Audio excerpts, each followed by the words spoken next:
Meski China telah merelaksasi tarif, namun berbeda di Amerika Serikat. Para senator Republikan mengusulkan undang-undang yang memberikan wewenang kepada Presiden Amerika Serikat untuk menjatuhkan sanksi kepada China jika China gagal memberikan laporan lengkap soal asal-muasal wabah COVID-19.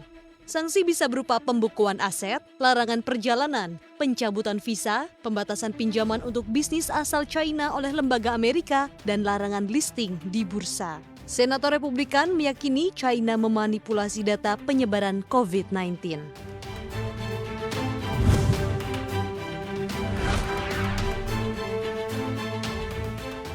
Ibu kota Korea Selatan diterbak kehebohan dengan hadirnya klaster baru COVID-19 di Itaewon, kawasan klub malam yang terkenal.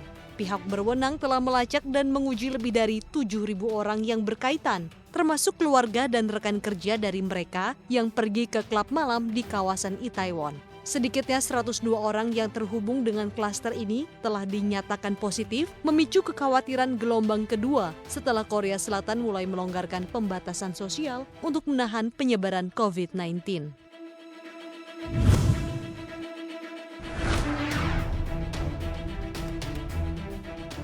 Pemerintah kota Wuhan berencana menggelar uji tes massal COVID-19 kepada 11 juta warganya selama 10 hari. Dalam rencana ini, lansia dan perkampungan padat menjadi prioritas tes massal. Rencana tes corona muncul setelah Wuhan melaporkan 6 kasus baru pada 11 Mei 2020. Kasus ini merupakan yang pertama terjadi di Wuhan sejak 3 April 2020.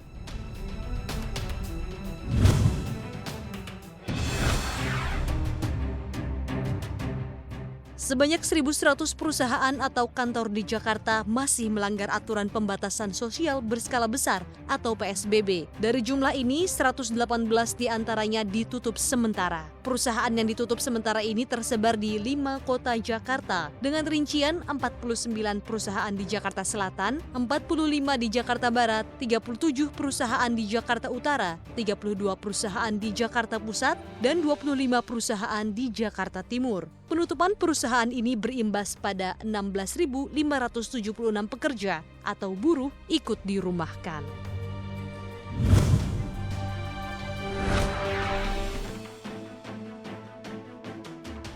Perusahaan farmasi plat merah Kimia Farma memutuskan untuk menghentikan sementara distribusi alat rapid test Biosec ke fasilitas layanan kesehatan jejaring laboratorium, pemeriksaan, dan dinas kesehatan di seluruh Indonesia. Setelah adanya temuan bahwa alat ini memiliki tingkat akurasi rendah dan bermasalah. Manajemen perusahaan memastikan telah meminta klarifikasi kepada produsen test kit tersebut, yakni Inzek International Trading BV Belanda.